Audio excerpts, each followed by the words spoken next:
A história registra Oswald Mosley como uma figura marcante, nascido em 16 de novembro de 1896, no coração aristocrático de Londres, na elegante Hill Street em Mayfair. Seu pai, Sir Oswald Mosley, quinto baronete de uma linhagem que remontava ao século XII, pertencia a uma família de nobreza secundária, porém abastada, que desfrutava de independência financeira e prestígio desde os primeiros anos da dominação normanda na Inglaterra. O título de baronete, criado no século XVII como uma distinção menor dentro da nobreza britânica, conferia à família Mosley um status respeitável, embora não dos mais elevados. Enquanto Oswald ainda era criança, seu pai serviu nas Forças Armadas, com passagem notável pelo Egito, então sob domínio britânico desde 1882, quando o país foi ocupado para garantir o controle do Canal de Suez, rota vital para o Império Britânico e sua joia colonial, a Índia.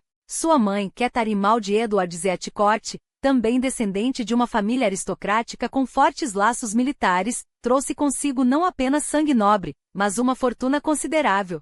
Um de seus antepassados, Sir John Etcourt, havia se destacado como um dos pioneiros da Revolução Industrial em Staffordshire, no final do século XVIII, consolidando a riqueza familiar. Oswald foi o primogênito do casal, seguido por dois irmãos mais novos, Edward e John Arthur, nascidos em 1899 e 1901, respectivamente. No entanto, sua infância, apesar dos privilégios materiais, foi marcada por tensões. O casamento de seus pais era conturbado, repleto de conflitos decorrentes das infidelidades e do temperamento autoritário, quase violento, de Oswald Sr. o jovem Oswald, conhecido na família como Tom para evitar confusão com o pai e o avô, ambos chamados Oswald, acabou no centro dessas disputas. A separação não oficial dos pais o levou a ser criado pelos avós em Apedale Hall, uma suntuosa propriedade rural em Staffordshire, onde foi mimado por anos antes de ser enviado para a West Downs Preparatory School e depois, para o tradicional Winchester College.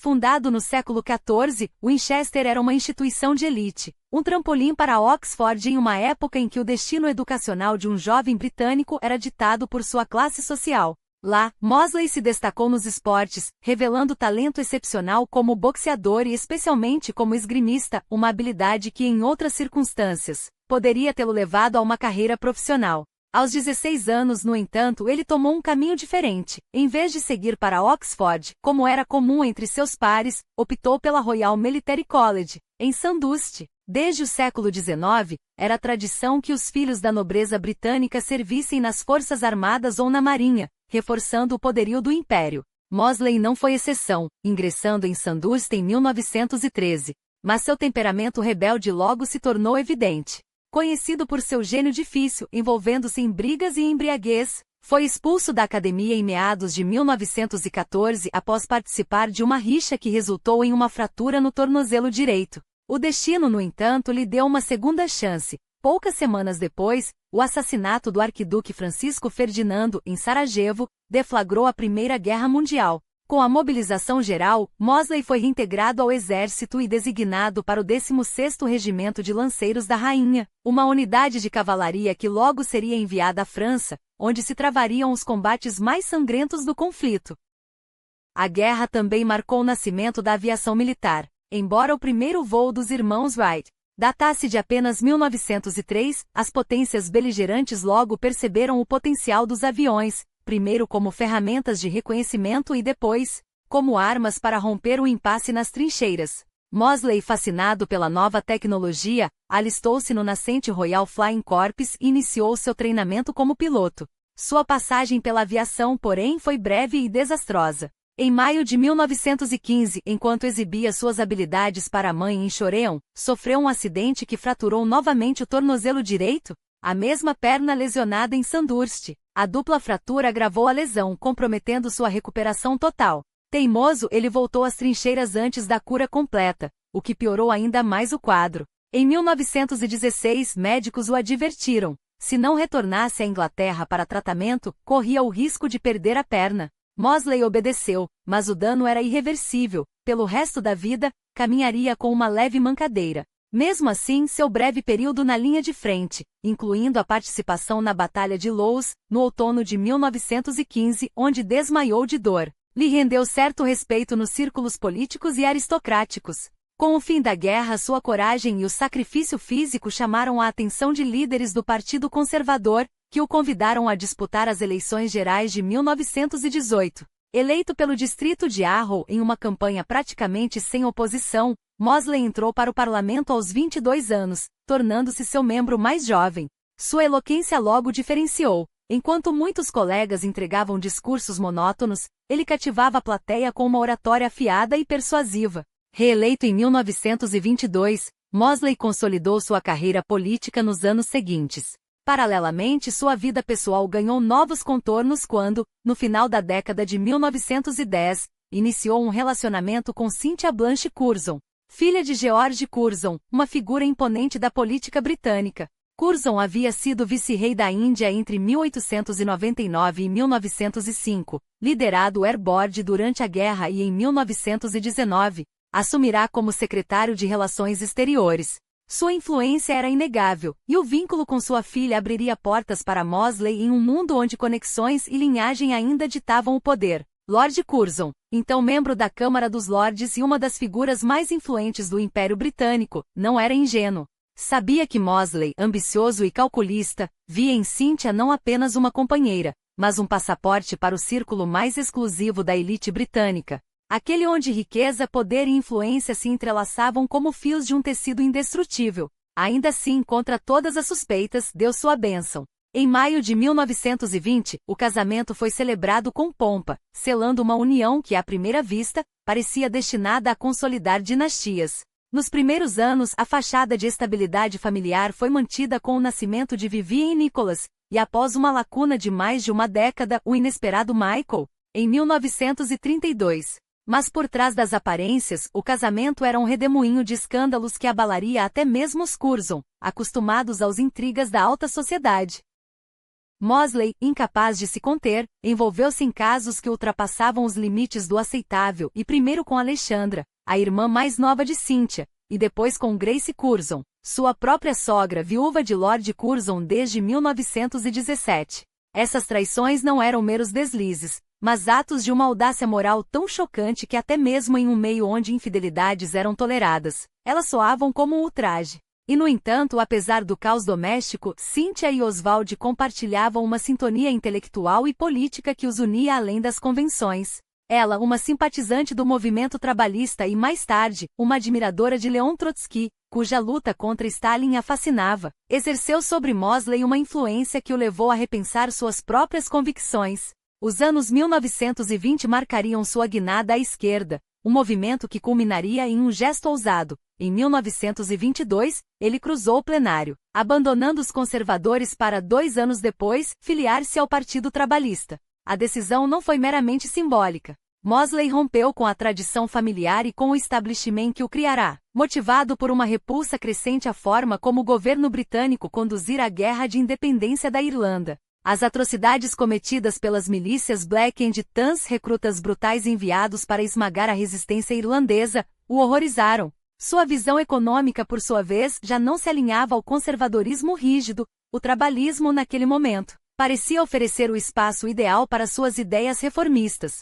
Mas a transição não foi indolor. Quando o primeiro governo trabalhista, liderado por Ramsay MacDonald, ruir em 1924 após menos de um ano no poder, Mosley viu-se obrigado a disputar uma vaga em Ladivod, reduto conservador dos Chamberlain em Birmingham. As eleições gerais daquele outubro foram um desastre para o Labour, esmagado pela migração de votos liberais para os Tories. Porém, em Ladivod, Mosley quase derrubou um gigante, Neville Chamberlain, futuro primeiro-ministro. Os números iniciais deram a vitória a Chamberlain por apenas 7 votos. Mosley exigiu uma recontagem. Na segunda apuração, saíra vencedor por 2 votos. Mas em um giro suspeito, a contagem final corrigiu o resultado, entregando a Chamberlain uma vantagem de 77 votos.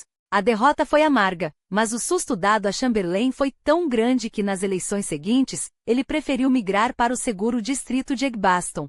Sem um assento no parlamento, Mosley e Cynthia embarcaram em viagens que os levaram da Europa às antigas possessões imperiais, incluindo a Índia, onde os Curzon ainda eram lembrados com reverência. Lá, em um encontro que parecia improvável, Mosley conheceu Mahatma Gandhi. O líder da independência indiana, conhecido por sua resistência pacífica, surpreendentemente deixou-se impressionar por Mosley, e a recíproca foi verdadeira. Era uma ironia cruel que anos depois, o mesmo homem que elogiara Gandhi se tornaria um símbolo do ódio racial na Europa.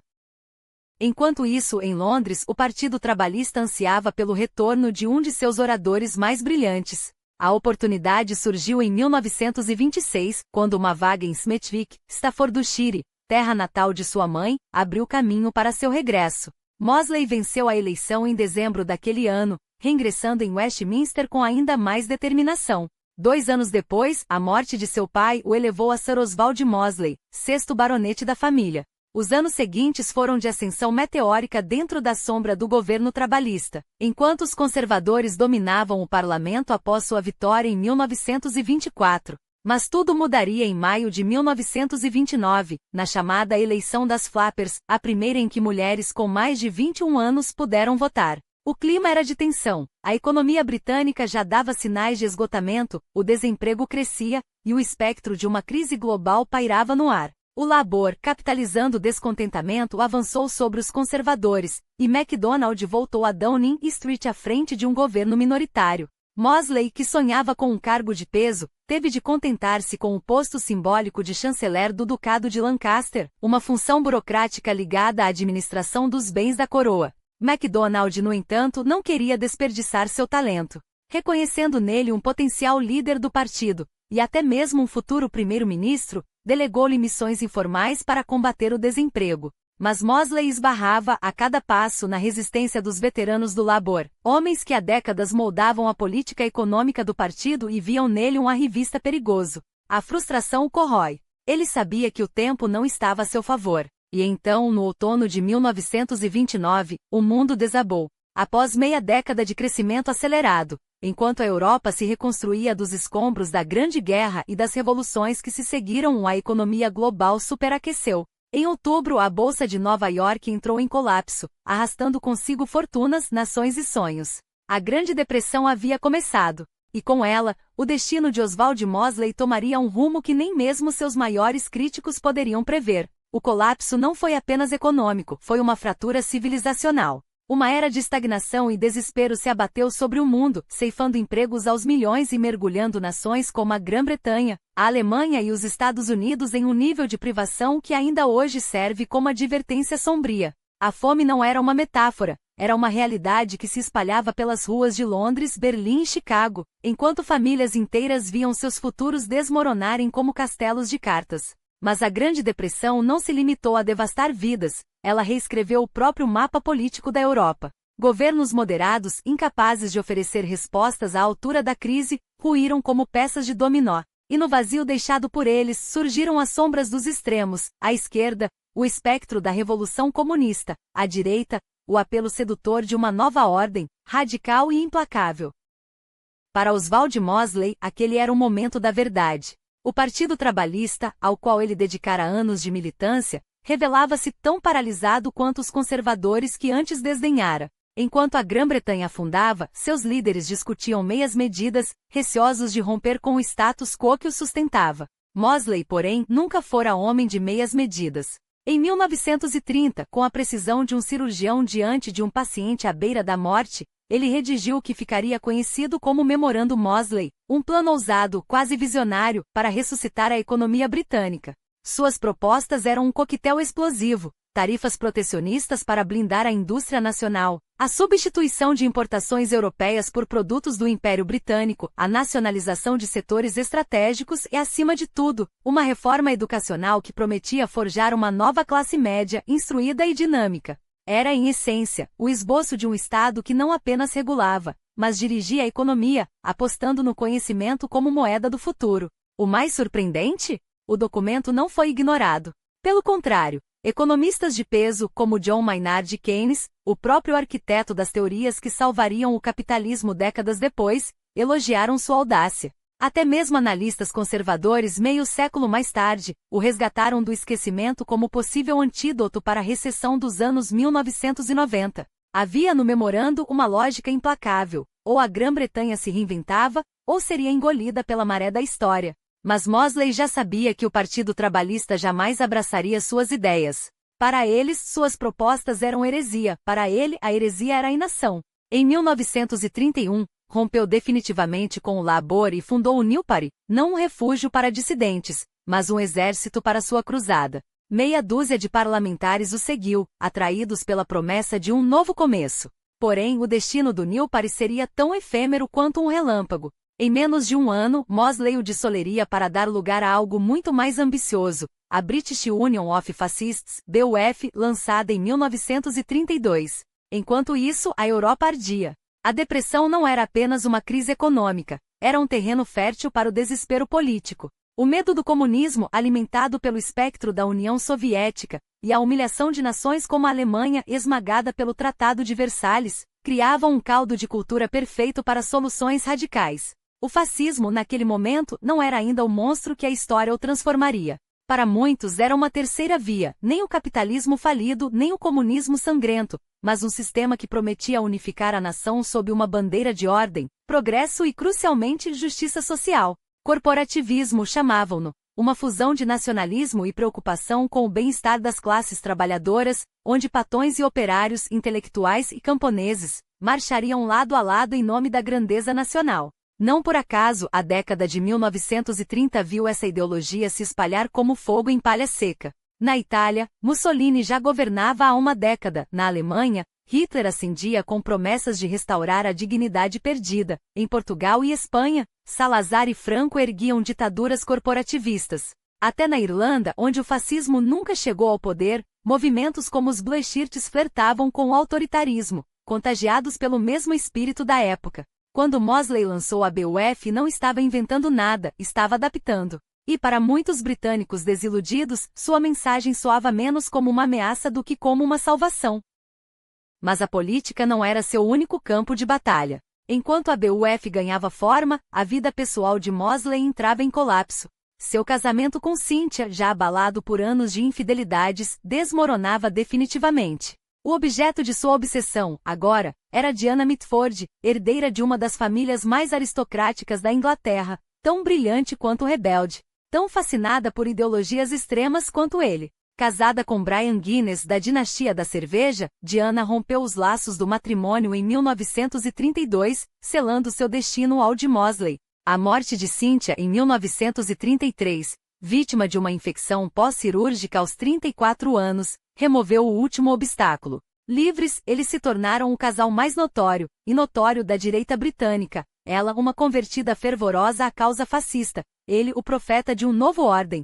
Só em 1936, porém, oficializariam a união. Até lá, a BUF já havia se tornado uma força a ser temida e admirada. Com mais de 50 mil membros e o apoio velado de setores da elite que viam no fascismo um antídoto ao caos, o movimento de Mosley parecia imparável. Mas como toda tempestade, sua ascensão escondia o prelúdio de uma tempestade muito maior. Até mesmo a imprensa britânica tradicional, como o Daily Mail, não resistiu ao fascínio da maré fascista. Em manchete que hoje soa como um pesadelo histórico, o jornal estampou, sem pudor, "Viva os camisas negras". Uma referência às uniformizadas fileiras da BUF, inspiradas nos esquadrões de Mussolini e adotadas por Mosley como símbolo de uma disciplina que para muitos, parecia a única resposta à desordem da época. O movimento floresceu especialmente nos bastiões urbanos onde a Grande Depressão havia deixado cicatrizes profundas, o desemprego em massa e o ressentimento contra imigrantes, principalmente judeus, irlandeses e súditos do Império, fertilizavam o terreno para o discurso de Mosley. Londres, com seus bairros operários asfixiados pela crise, tornou-se o palanque perfeito para suas promessas de restauração nacional. No entanto, o sucesso eleitoral nunca acompanhou o ruído das botas nas ruas. A BUF sequer disputou as eleições gerais de 1935, e seus poucos assentos em conselhos municipais eram mais simbólicos que efetivos. O parlamento britânico, refratário às extremidades, mantinha-se distante. Mas a ausência de cadeiras não significava irrelevância. Pelo contrário, os desfiles militarizados, os comícios inflamados e a oratória hipnótica de Mosley, reconhecida até por seus inimigos como a mais eletrizante da década, transformavam a BUF em um espetáculo impossível de ignorar. Era como se o fascismo, mesmo sem poder formal, já habitasse o imaginário coletivo, um fantasma que assombrava a democracia com sua sombra alongada. E então havia a questão das alianças. Enquanto a Grã-Bretanha observava com desconfiança crescente a ascensão de Hitler, cujos discursos sobre a ressurreição alemã após a humilhação de Versalhes soavam como um aviso sinistro, Mosley não apenas simpatizava com o regime nazista como cortejava abertamente. Seu casamento com Diana, em 1936, foi celebrado na Alemanha, na casa de Joseph Goebbels, o mestre da propaganda do Terceiro Reich. Não bastasse a intimidade com os arquitetos do horror que se desenhava no continente, Mosley ainda sonhava em estabelecer uma rádio pró-alemã nas Ilhas do Canal, um veículo para ecoar as vozes que clamavam pela hegemonia germânica. Para muitos britânicos era demais, onde terminavam as ambições políticas de Mosley e começava a traição. Paralelamente, o discurso da BUF escorregava para um ódio cada vez mais explícito. O antissemitismo antissubjacente tornou-se bandeira. Os judeus britânicos, alvos prediletos de uma retórica que os acusava de controlar a economia e a imprensa, passaram a ser pintados como inimigos internos, uma quinta coluna a serviço de interesses estrangeiros. Até mesmo os irlandeses e os povos das colônias, antes vistos com condescendência paternalista, foram arrastados para o rol dos indesejáveis.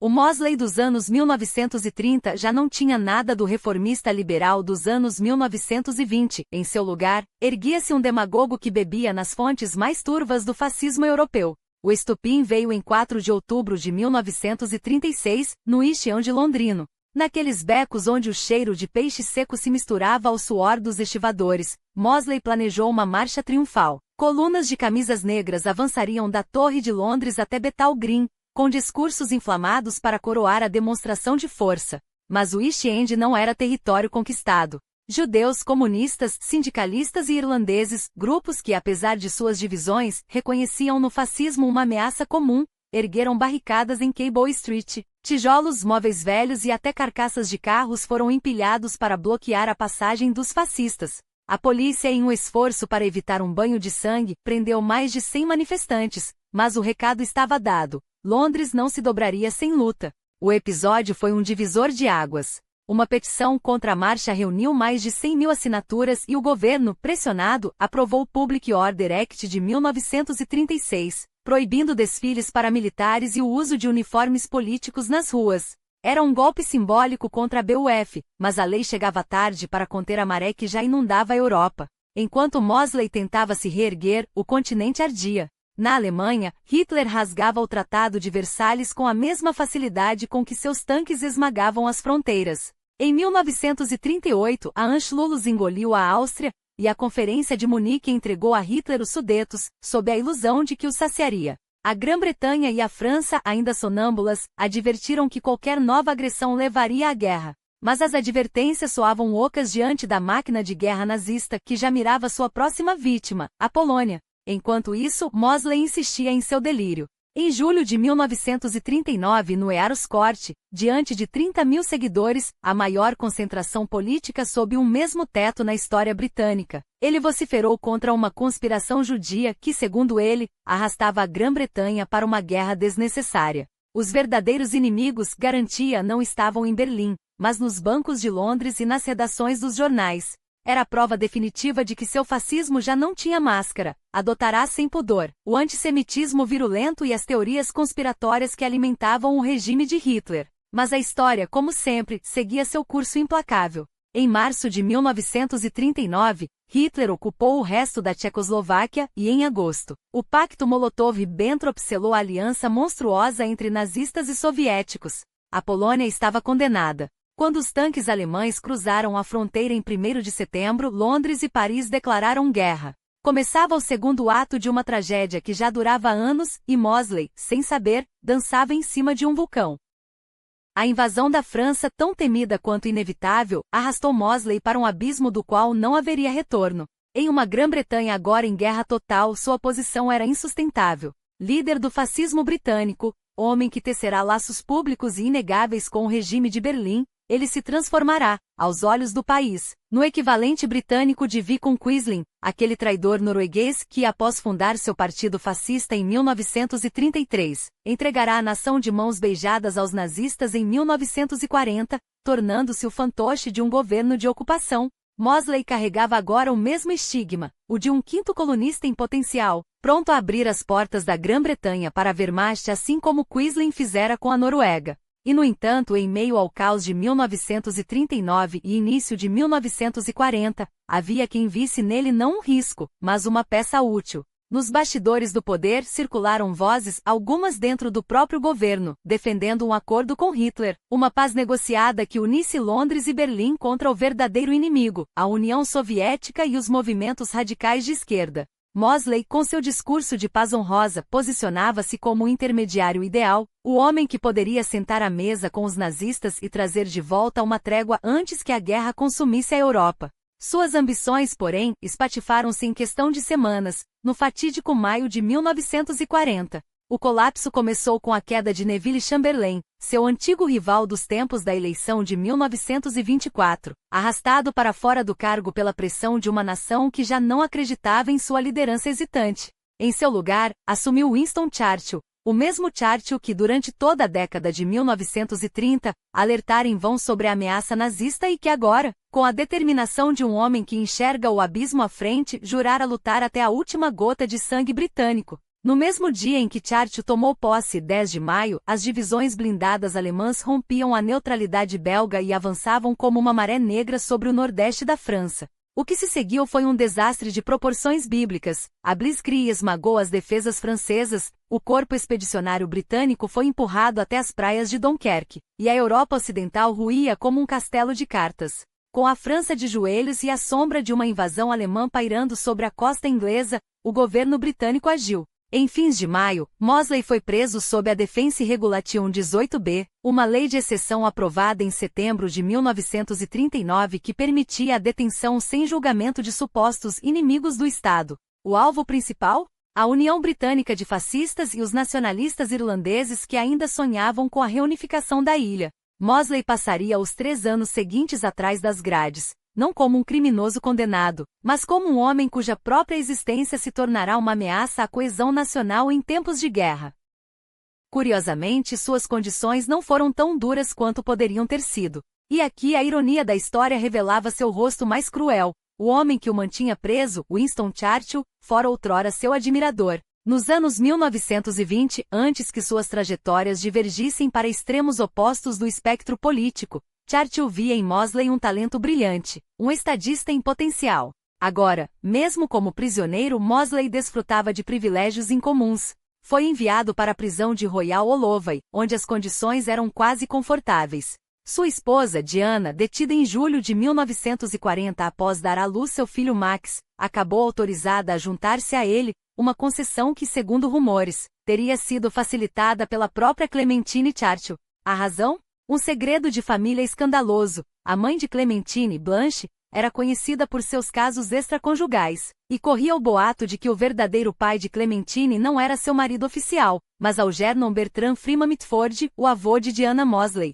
Assim, por um capricho do destino e dos laços sanguíneos, o casal fascista foi poupado da separação total. Enquanto isso, seus filhos, os de Diana com seu primeiro marido, os de Oswald com sua primeira esposa, e o pequeno Max, fruto de sua união, foram distribuídos entre parentes, crescendo sob a sombra de um nome que a cada dia se tornava mais sinônimo de traição. Mosley permaneceu preso por 3 anos, sem acusações formais, pois embora suas simpatias nazistas fossem inegáveis, não havia provas de que tivesse cometido crimes. Mas em 1943, o vento da guerra mudou. A Blitzkrieg que tudo arrasara esbarrou no inverno russo. Os Estados Unidos entraram no conflito após Pearl Harbor. Os aliados viraram o jogo na África do Norte e abriram uma nova frente na Itália. Stalingrado, com seu banho de sangue, marcou o início do fim para a Alemanha. De repente, Mosley não era mais uma ameaça. Era um anacronismo, um fantasma de um tempo em que a vitória nazista ainda parecia possível. Após um acalorado debate no parlamento, em dezembro de 1943, o casal foi solto. Não eram homens livres, porém, passariam o resto da guerra em prisão domiciliar, primeiro sob a proteção de parentes Mitford, depois no Chavin Crown Hotel, em Oxford City. Vigilados pela polícia com movimentos restritos, mas reunidos aos filhos e com uma liberdade relativa, tornaram-se alvo de uma curiosidade mórbida da imprensa, que acompanhava cada passo como se fossem celebridades decaídas. Foi nesse período que as primeiras notícias do Holocausto começaram a vazar para a Grã-Bretanha, à medida que os campos de extermínio eram libertados.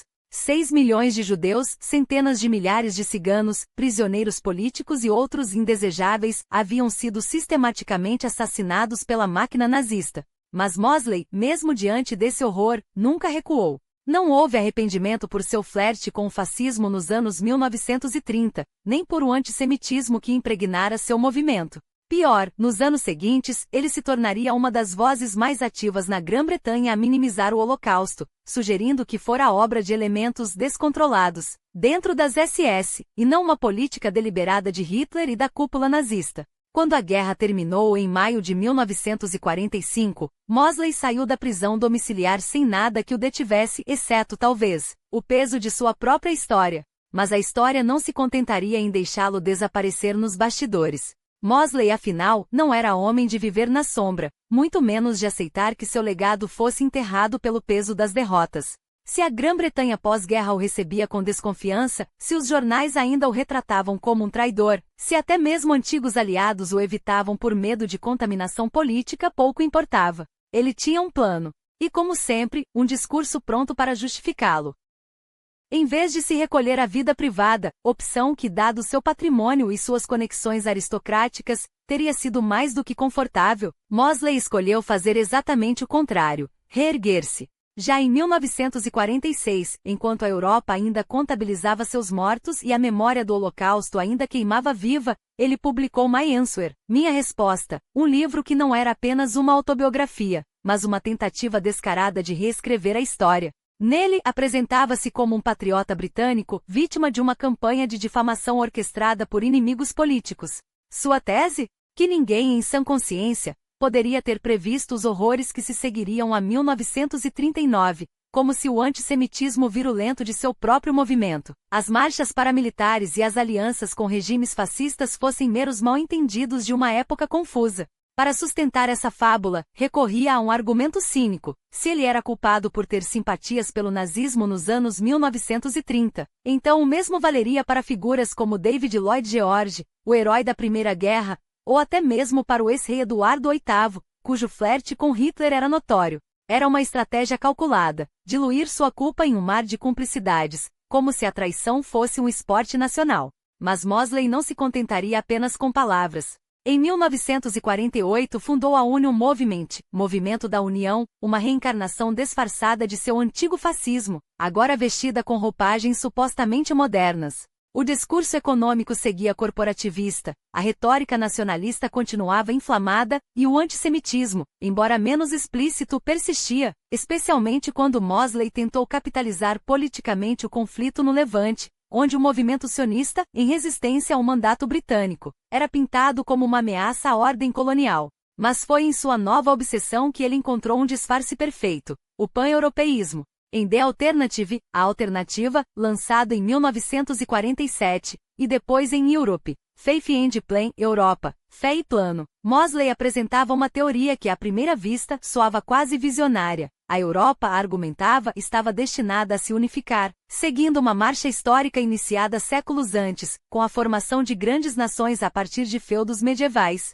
Agora era a hora de dar o próximo passo, uma Europa-nação, um superestado que transcendesse as fronteiras tradicionais com uma autoridade central forte, mas que preservasse certa autonomia aos países membros. Soava em muitos aspectos como um esboço do que viria a ser a Comunidade Europeia do Carvão e do Aço, depois a União Europeia, com uma diferença crucial. Na visão de Mosley, essa Europa unida não seria um projeto de paz e cooperação, mas um bloco geopolítico capaz de rivalizar com as duas superpotências emergentes, Estados Unidos e União Soviética. Era o velho sonho fascista de uma Europa dominada por uma elite branca e cristã, agora repaginado como uma alternativa neutra à Guerra Fria. O problema? Ninguém queria comprar essa versão light do fascismo. Os britânicos, ainda traumatizados pela guerra, não estavam dispostos a ouvir lições de unidade europeia de um homem que poucos anos antes defenderá a aliança com Hitler. A imprensa o crucificava. O Union Movement mal conseguiu arranhar o eleitorado. E quando, nos anos 1950, a Europa começou a dar seus primeiros passos rumo à integração, com a criação da SECA e depois do Mercado Comum, a Grã-Bretanha, hesitante, demoraria décadas para se juntar ao projeto. Ironicamente, a resistência britânica à Europa unida pode ter sido, em parte, culpa de Mosley. Sua associação com o pan-europeísmo era tão tóxica que qualquer ideia semelhante soava, para muitos, como um cavalo de Troia do fascismo. Derrotada em casa, Mosley fez o que sempre fizera quando a Grã-Bretanha o rejeitava: procurou refúgio onde fosse bem-vindo. Em 1951, ele e Diana, acompanhados dos filhos mais novos, mudarão-se para a Irlanda, um país onde, historicamente, os proscritos do sistema britânico encontravam abrigo. Não era um exílio propriamente dito. A família Mitford tinha laços profundos com a ilha. A irmã de Diana, Deborah, casara-se com um Cavendish, donos de vastas propriedades no sul, e a vida ali era confortável. Mas era, sem dúvida, uma retirada estratégica. Enquanto a Europa seguia adiante sem ele, Mosley continuava a alimentar suas obsessões, e como sempre, o racismo não ficaria de fora. 2 episódios nos anos 1950 revelariam que por trás da fachada europeísta, o velho fascista permanecia intacto. O primeiro foi sua resposta às ondas de independência que varriam a África. Enquanto o Império Britânico ruía com a Índia e o Paquistão já livres desde 1947, e as colônias africanas clamando por autonomia, Mosley propôs uma solução que beirava o grotesco: um apartheid continental. Em sua visão, França e Grã-Bretanha deveriam dividir o continente em zonas brancas e negras, um sistema que espelhava e legitimava o regime sul-africano, então em plena consolidação. Era uma ideia tão anacrônica quanto monstruosa, e foi rapidamente abandonada, especialmente após o desastre de Suez, em 1956, quando ficou claro que a era do colonialismo estava terminada. Mosley, no entanto, nunca renunciou a ela. Pelo contrário, nos anos 1960, quando o apartheid já era um para internacional, ele viajou à África do Sul para prestar homenagem ao regime, mantendo negócios e laços com os arquitetos da segregação até o fim da vida.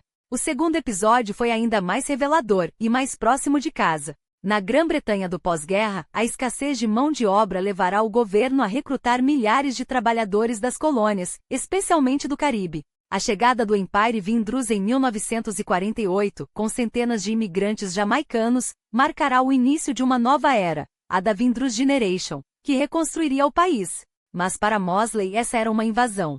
Quando, nos anos 1950, a imigração de negros e asiáticos para Londres e outras cidades britânicas se intensificou, ele viu uma oportunidade. Retomando o discurso que o tornará famoso nos anos 1930, passou a denunciar a ameaça demográfica representada pelos imigrantes, alertando para um suposto genocídio branco em curso. Era o mesmo veneno de sempre, agora injetado em uma sociedade que, embora ainda racista, começava a questionar as hierarquias coloniais. Mas Mosley, como sempre, estava à frente de seu tempo, não como visionário, mas como arauto de um ódio que décadas depois, voltaria a assombrar a Europa. Enquanto a Inglaterra se debatia com as tensões de uma sociedade em transformação, Mosley enxergou no clima de desconfiança e competição por empregos o terreno fértil para semear sua mensagem. As cidades industriais, especialmente Londres, tornavam-se palcos de um conflito que ele soube explorar com precisão cirúrgica. Não por acaso foi em Notting Hill, em 1958, que a chaga do racismo se rompeu em violência aberta, uma semana de ataques contra imigrantes caribenhos, saques e dezenas de prisões, enquanto a polícia assistia com uma lentidão suspeita. Para Mosley, aquelas chamas não eram um alerta, mas uma oportunidade. Em 1959, voltou à Inglaterra não como um exílio derrotado, mas como um candidato determinado a capitalizar o medo. Sua campanha em Kensington North foi uma masterclass em demagogia racial. Prometeu fechar as portas da Grã-Bretanha para novos imigrantes do Império, agora um cadáver em decomposição, deportar aqueles que haviam chegado após a guerra e num gesto que revelava o núcleo podre de seu pensamento, proibir casamentos interraciais. Era o fascismo de sempre, apenas maquiado com o verniz da defesa da identidade nacional. Os resultados surpreenderam até seus críticos. Quase 10% dos votos, um número que, embora insuficiente para elegê-lo, provava que suas ideias ainda encontravam eco em uma sociedade que se julgava imune a tais fantasmas. Mas o fracasso eleitoral selou seu destino político. Derrotado, Mosley retirou-se para Paris com Diana, onde a elegância decadente de Orsay se tornou o palco final de suas ambições. Lá, longe das ruas londrinas que o haviam rejeitado, dedicou-se a tecer uma teia de alianças com a extrema-direita europeia. O resultado foi o Partido Nacional da Europa, uma colcha de retalhos de neonazistas, nostálgicos do fascismo e nacionalistas que sonhavam com uma Europa unida, não pela democracia ou pela prosperidade, mas pela exclusão. Seu manifesto de 1962, um documento bizarro que oscilava entre profecias e delírios, antecipava estruturas que hoje reconhecemos na União Europeia, como um parlamento continental, mas com um detalhe sinistro: essa Europa seria uma fortaleza branca, livre da contaminação americana ou soviética, e estenderia seus tentáculos sobre o norte da África, onde colônias como a Argélia, então ensanguentada pela Guerra de Independência, seriam tratadas como extensões naturais do continente. O projeto fracassou, como não poderia deixar de ser. A Europa que emergia das cinzas da guerra buscava reconciliação, não revanchismo. Mas a ironia é cortante. Enquanto hoje a extrema-direita vomita ódio contra Bruxelas, nos anos 1960 seus antepassados sonhavam com uma Europa unida, desde que fosse branca, hierárquica e imperial. Mosley, mais uma vez, revelava-se um homem à frente de seu tempo, não como inovador, mas como sintoma de uma doença que nunca desapareceu, apenas mutou.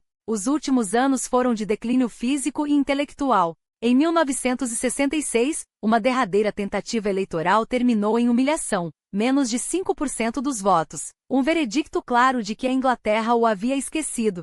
Sua autobiografia My Life, 1968, não foi um mea-culpa, mas uma justificativa teimosa. Reafirmou suas convicções com a arrogância de quem nunca duvidou de si mesmo: a Europa para os europeus, o fracasso dos partidos tradicionais, a inevitabilidade de seu próprio gênio político. Quando a União Movimentista se dissolveu no início dos anos 1970, cedendo espaço para a Frente Nacional, que logo herdaria seu legado de ódio, Mosley já era um fantasma. A doença de Parkinson o confinou à inação, enquanto a Inglaterra mergulhava na crise econômica que ironicamente daria oxigênio ao monstro que ele ajudara a criar. Morreu em Orça em 3 de dezembro de 1980, aos 84 anos, sem um funeral pomposo que talvez imaginasse merecer. Seu corpo foi cremado, e suas cinzas espalhadas no Père Lachaise, entre os túmulos de heróis e artistas que ele certamente desprezava. 2 anos depois, seu filho Nicholas, herdeiro de um nome e de uma herança envenenada, publicou uma biografia em 2 volumes, fruto de um pedido paterno que era, ao mesmo tempo, um gesto de controle e uma tentativa de legar sua própria versão da história.